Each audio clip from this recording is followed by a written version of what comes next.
ഇനി ഞങ്ങളൊരു പുതിയ സാധനം കൊണ്ട് വന്നേക്കുവാണ്, പേപ്പർ സോപ്പ്. ഞങ്ങൾക്കിത് പേപ്പർ സോപ്പാണെന്നൊന്നും അറിഞ്ഞൂടായിരുന്നു. ഞങ്ങൾക്കിത് പറഞ്ഞു തന്നത് അച്ഛനാണ്. അച്ഛനിത് ചേട്ടൻ്റെ കൊടുത്ത് ചേട്ടനോട് ചോദിച്ചിട്ട് ഞങ്ങളെടുത്ത്. എന്നിട്ട് നമുക്കിത് പതിയോ ഇല്ലയോ എന്നൊന്ന് ട്രൈ ചെയ്താലോ?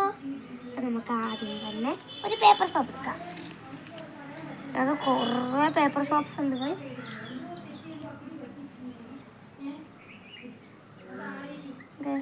ഞാനൊരു വൈറ്റ് കളർ എടുക്കുന്നത്. വൈറ്റ് പൂവാണ് എടുത്തേക്കുന്നത്. എൻ്റെ ഇടയ്ക്ക് ഇതിനകത്ത് കുറേ മഞ്ഞ ആയതുകൊണ്ട് മഞ്ഞയുണ്ട്, ചെറിയ മഞ്ഞ കളർ വന്നിട്ടുണ്ട്. ഇടയ്ക്കായിട്ടൊരു കുഞ്ഞു മഞ്ഞ കളറും വന്നിട്ടുണ്ട്. ഇത് പിടിച്ചോ. അന്നേരം ഗൈസ് ഇത് എനിക്ക് തന്നേക്കാണ്. നമുക്കിനി ഇതിനകത്ത് പതിവോ ഇല്ലയോ ഒന്ന് ടെസ്റ്റ് ചെയ്യാം. നമുക്ക് അത് ജസ്റ്റ് ഒന്ന് ചുമ്മാ ഈ ഭാഗത്തൊക്കെ ഒന്ന് നനഞ്ഞു കൊടുക്കാം.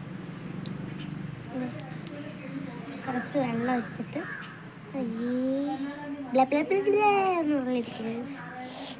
നമുക്ക് തേച്ച് പിടിപ്പിക്കാം. ഓ ഗോയ്സ്, സാധനം കിടന്നില്ല. പേപ്പർ സോപ്പ് വർക്കാണ് ഗൈസ്. ഇത് നേരത്തെ ഉപയോഗിച്ചിട്ടുള്ളവർ കമൻറ്റ് ചെയ്യുക. അത് മാത്രമല്ല, ഇതിൻ്റെ ഒരു പ്രത്യേകതയും കൂടി ഉണ്ട്. നമ്മൾ എവിടെയെങ്കിലും ട്രാവൽ ചെയ്യാൻ പോകത്തില്ലേ, അപ്പം നമുക്ക് ഇത് യൂസ് ചെയ്യാൻ ഹെൽപ്ഫുള്ളാണ്. ഇത് സൂപ്പറാണ്.